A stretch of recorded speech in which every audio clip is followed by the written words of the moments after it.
Assalamualaikum warahmatullahi wabarakatuh. Di sini saya akan mempresentasikan model strategi pembelajaran Penjas. Pendekatan strategi pembelajaran Penjas, Sujana 990. Ekspositori merupakan suatu pendekatan pembelajaran dengan siswa belajar menerima bahan yang telah disusun dan disajikan oleh guru melalui ceramah. Metode ekspositori merupakan bentuk dari pendekatan pembelajaran yang berorientasi kepada guru, teacher-centered approach. Wina Sanjaya 2008 nomor 179. Dikatakan demikian sebab guru memegang peran yang sangat dominan. Yang selanjutnya, pendekatan inquiry merupakan pendekatan penemuan yang menuntut pengetahuan yang lebih kompleks dibandingkan pendekatan discovery.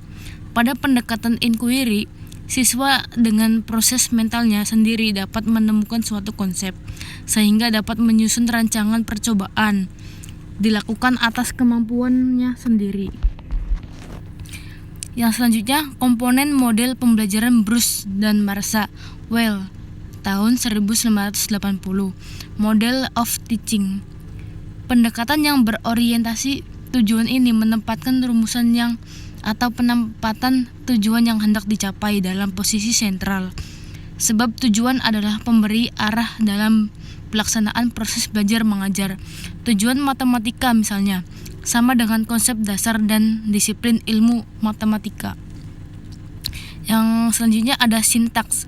Dalam pembelajaran berarti langkah-langkah yang harus dilalui dalam proses pembelajaran. Beberapa model pembelajaran dapat dipilih guru dalam melaksanakan pembelajaran dengan pendekatan wajib berupa pendekatan ilmiah atau scientific.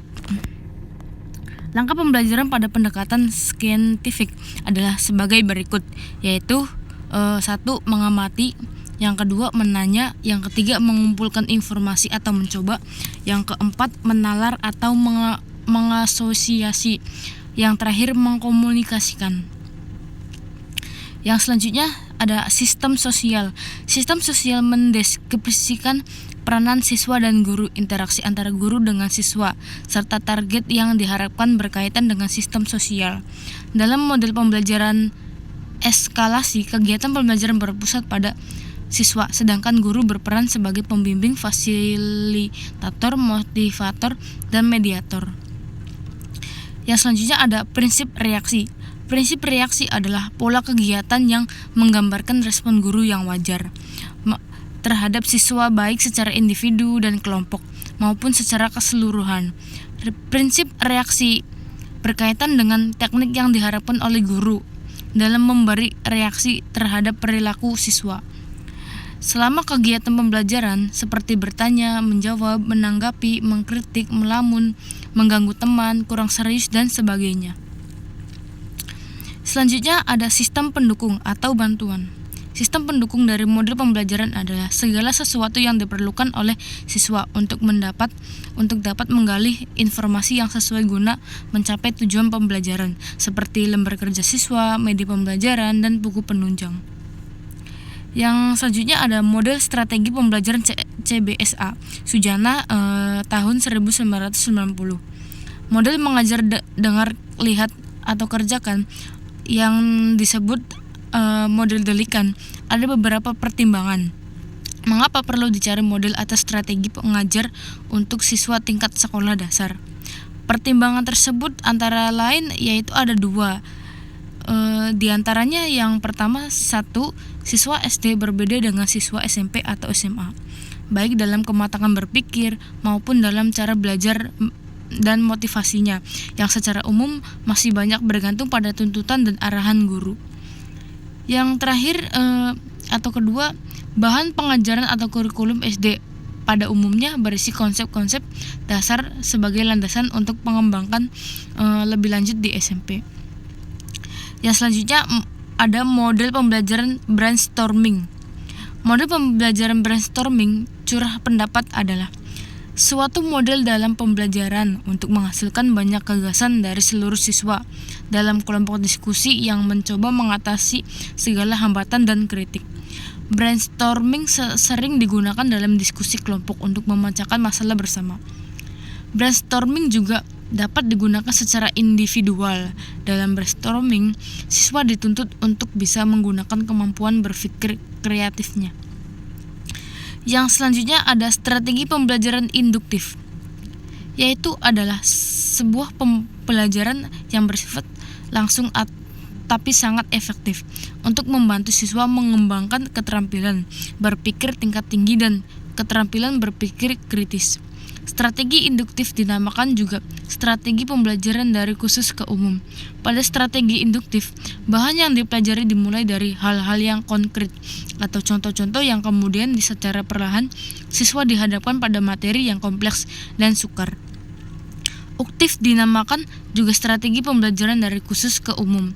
Pada strategi induktif, bahan yang dipelajari dimulai dari hal-hal yang konkret atau contoh-contoh kemudian secara perlahan siswa dihadapkan pada materi yang kompleks dan sukar. Yang selanjutnya pembelajaran deduktif, yaitu merupakan imbangan yang sangat dekat bagi strategi pembelajaran induktif.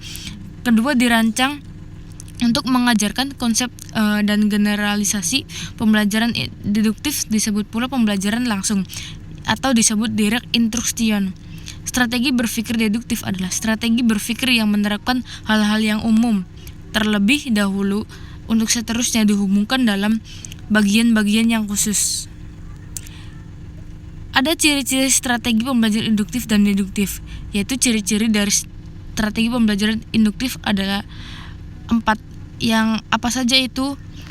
Yang pertama, penekanan pada keterampilan berpikir dan tujuan-tujuan efektif. Yang kedua, berstruktur rendah. Ketiga, penggunaan waktu yang kurang efisien. Yang keempat, memberi kesempatan yang banyak untuk belajar sewaktu-waktu. Yang selanjutnya ada model strategi pembelajaran Bruce dan Marshall tahun 1980. Model of teaching. Information Processing Model. Salah satu model pembelajaran yang digunakan pada dunia pendidikan adalah model pembelajaran pengelolaan informasi atau Information Processing Model. Model pembelajaran pengolahan informasi menekankan pada aktivitas siswa mengolah informasi berupa materi pembelajaran yang disampaikan guru. Yaitu selanjutnya ada model personal atau personal family, merupakan model pembelajaran yang menekankan kepada proses pengembangan kepribadian individu siswa dengan memprihatinkan kehidupan emosional. Hal ini meliputi pengembangan proses individu dan membangun serta mengorganisasikan dirinya sendiri. Yang selanjutnya ada social interaction model, yaitu merupakan suatu model pembelajaran yang beranjak dari pandangan bahwa segala sesuatu tidak terlepas dari realitas kehidupan. Individu tidak mungkin melepas dirinya dari interaksi orang lain. Yang selanjutnya behavioral model.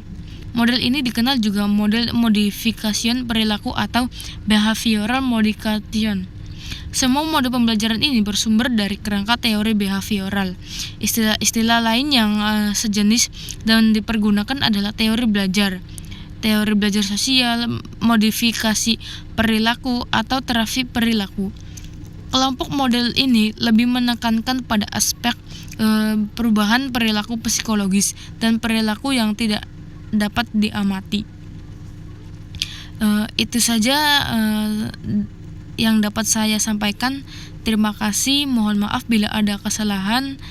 Sekian, wassalamualaikum warahmatullahi wabarakatuh.